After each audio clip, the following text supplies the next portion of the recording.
C'est clairement l'anime que tout le monde attend. Il est enfin là et il a l'air vraiment insane. Déjà dans le top 3 des tendances actuelles, en plus des milliers de messages que j'ai reçus pour en parler. Non Francis, on parle pas de toi là. Vous l'aurez compris, on va parler de Jujutsu Kaisen, un anime qui a l'air d'être vraiment incroyable. Bref Francis, balance-moi ce petit générique.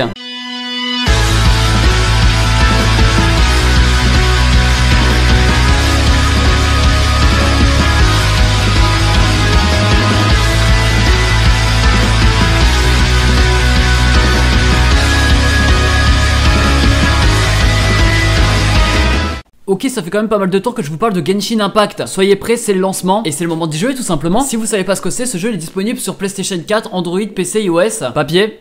Ah non, ça c'est... non. On a déjà fait un live dessus, on avait mis les voix en japonais et c'était trop stylé. Si vous vous rappelez pas, nous on va jouer un peu un aventurier. Vous allez pouvoir voyager dans un monde vraiment immense et ouvert, faire des quêtes ou réussir des donjons, que ce soit tout seul ou en multijoueur, vous pouvez être jusqu'à 4. Enfin, ceux qui ont moins de 4 amis,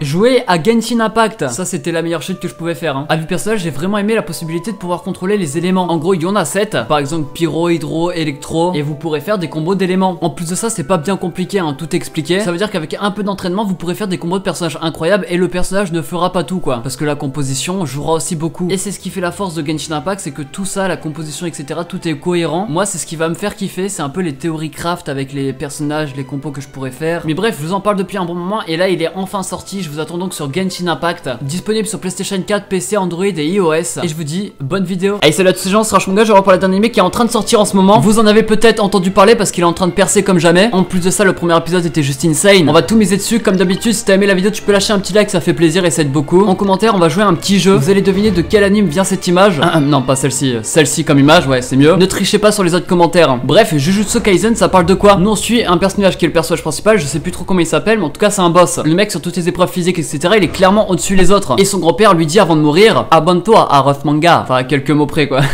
Il lui dit d'aider les autres avec sa force. Et c'est ce qu'il va faire. Mais lui de base, c'est un lycéen qui fait partie d'un club d'occultisme. C'est un monde où il existe des yokai, etc., mais les humains ne peuvent pas les voir. Mais bref, le destin du personnage principal va changer quand il fera la découverte d'une relique. Il va être mêlé au monde des yokai et des exorcistes. Et vous allez comprendre par la suite comment, mais je vais pas tout vous dire de suite. Non, parce que c'est pour faire planer le suspense en fait. L'opening est quand même sorti sur YouTube et je peux vous dire qu'il est vraiment magnifique. Chanté par F du titre Kakai Kitan. J'ai oublié d'écouter l'audio tellement que j'étais impressionné par l'image, hein, je vais pas vous mentir. Certes, ça a l'air de présenter tous les personnages de la saison. D'habitude, j'aurais peut-être dit ne le regardez pas, mais là en fait, il est trop beau pour ne pas le faire. Ça fait plaisir parce qu'on voit déjà qu'il va y avoir du travail sur l'animation de l'anime. De base, il a très bien fonctionné en tant que manga. Il est arrivé dans les top volumes dès mars 2019, donc ça allait très vite. Parce que l'anime est déjà là, et en plus, on a eu un épisode un peu avant-première qui a vraiment lancé la machine parce qu'il était excellent. Dedans, en fait, ça lance toute l'intrigue. Dès le début, on nous explique qu'en fait, il y a des morts et des disparus. Quand je dis des, je parle de plusieurs milliers de personnes. Et il y a autant de monde, c'est à cause des démons. Et ces démons, vous imaginez bien qu'ils arrivent pas n'importe comment. Hein. En gros, c'est à cause des émotions négatives que relâchent les hommes. Et des fois, quand c'est trop concentré au même endroit, bah ça fait du les concentrer, non? Parce qu'en fait, je suis pas vraiment fier de cette blague. Et bah à partir de là, ça va créer des malédictions. Donc les lieux à forte concentration, c'est les hôpitaux par exemple. Mais du coup, pour contrer ça, bien sûr, il y a une technique. Déjà, il y a des exercices. J'ai l'impression que eux se battent contre le yokai. Ensuite, autre possibilité, il existe des reliques qui sont mis dans ces lieux justement pour les protéger. Et devinez qui a trouvé une relique? Je vous l'ai dit au début, c'est le personnage principal. Sauf que celle-ci justement renferme un démon qui est très puissant. Du coup, bah elle va attirer plein de monstres. L'exorciste qui cherchait à avoir cette relique n'a pas réussi à repousser les monstres. Le personnage principal a eu l'idée de manger la relique qui est le doigt du démon. À partir de là, il y avait une grande chance qu'il soit possédé et une infime chance qu'il arrive à le contrôler. Et devinez quoi, à la fin de l'épisode, en fait, il est entre les deux. Du coup, on n'en sait pas plus. Juste petit aparté, c'est pas vraiment un spoil. Hein. Le premier épisode est là pour lancer l'intrigue. Et si je l'avais pas fait, bah vous aurez jamais compris. Parce que c'est un monde assez compliqué quand même. Après cet épisode, on a quand même quelques questions, mais on le comprend un peu. C'est un monde qu'on veut quand même apprendre à découvrir à 100%. En tout cas, c'est mon impression à moi. Et justement, c'est pour ça qu'on va le regarder. Il y a tant de mystères dès le début qu'on veut tous les résoudre, comme par exemple la classe du démon, seconde B prioritaire à la cantine. T'es sûr qu'il va à l'école, Francis? Le démon que le personnage principal avale est classé S. Moi qui n'ai pas lu le manga, je suis en train de me demander est-ce qu'il y en a des autres comme ça. Justement, c'est ultra intéressant parce que c'est sûr et certain que oui. Et j'imagine les dingueries qu'il va y avoir dans les combats plus tard. Parce qu'en fait, le studio d'animation c'est Mappa et on sait qu'il fait des dingueries. Ça s'est déjà vu avec la fluidité du combat qu'on a pu voir dès le début. Contre le monstre, moi j'étais à fond dedans. Alors qu'à ce moment-là, le personnage principal n'avait pas encore mangé le démon. Ça veut dire que ses capacités étaient assez restreintes. Enfin, assez. Il voyait déjà les yokai. Et en plus de ça, je vous ai dit que physiquement, il était plus fort que les autres. Mais ça, il y aura forcément une explication, j'en suis sûr et certain. Croix de bois, croix de fer, si je mange, je me teins les cheveux en vert. Ouais.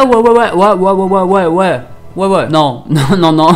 Comme je vous ai dit, l'animation est plutôt clean. Le chara design des personnages, le background, etc. change beaucoup pour un shonen. Mais c'est pas la première fois qu'on voit ce genre de truc dans le shonen. Pour mettre les bases, on est dans un monde normal et l'anime a l'air d'être un school life. Donc c'est plus un monde paranormal. On parle des genres et ça c'est un truc qui va m'intéresser grave. C'est pour ça que je vous en parle parce que ça peut vous intéresser. C'est un shonen, mais un shonen avec le genre psychologique. Alors vous allez peut-être vous demander pourquoi Rush tu dis ça. Bah j'en ai pas vu beaucoup des animés shonen psychologiques. Il y a peut-être eu Claymore ou Mao Shoujo Cite ou Cité, un truc comme ça. Et c'est peut-être justement ce qui va faire sa force. En plus c'est un animé qui va être beau visuellement. Au niveau du scénario, il va nous mettre un petit peu de fraîcheur. Il va nous mettre une claque et c'est peut-être ça qui le fait sortir du lot. Ceux qui ont lu le manga, dites-moi en commentaire ce que vous en pensez. Sans spoil les gens parce que j'ai pas envie de me faire spoil non plus. Vous avez été vraiment des milliers à me demander mon avis dessus. Là je vous parlais honnêtement, je pense que cet animé va percer. Les ventes du manga vont sûrement augmenter 2 fois après celui-ci. Et je vous ai dit que je misais dessus. C'est pour ça qu'on va essayer d'y contribuer les potes. Partagez ça à mort parce que ça va être une dinguerie. C'est le genre d'animé où on en parlera encore dans quelques années. Donc voilà, c'est le moment d'y contribuer quoi. C'est vrai que pour revenir à l'animé, on n'a pas vu beaucoup la personnalité des personnages. Pour l'instant, on n'a pas encore vu beaucoup. On comprend juste que le personnage principal a une mentalité de shonen, mais c'est pas sorti de nulle part, c'est parce que son grand-père est mort. Il veut pas le décevoir parce que c'est quelqu'un qui l'aimait, jusqu'à jouer double jeu sur ses émotions. Et c'est ça qui va nous montrer que ce personnage mentalement il est très fort. On risque d'avoir beaucoup d'admiration pour lui, mais on n'en sait pas plus parce qu'on n'a pas vu beaucoup de personnages. Jujutsu Kaisen, c'est l'animé qui est sorti de nulle part, qui est vraiment incroyable. Vous devez absolument le voir et absolument l'attendre chaque semaine. Il y a 24 épisodes de prévus, il sortira sur Crunchyroll. Il touche pour genre action, aventure, drame, fantastique, mystère, psychologique, school life et shonen, et pour thème école, magie, organisation secrète, paranormale et yokai. Je le répéterai pas assez, mais faites-lui confiance, c'est peut-être la relève du shonen. Bref, sur Rush Manga, je vais parler d'un anime que vous m'avez spammé à mort et que pourtant ça en valait la peine, donc merci à vous. Comme d'habitude, si t'aimais, tu peux lâcher un petit like, ça fait plaisir et ça aide beaucoup. Dis-moi en commentaire quelle est cette image.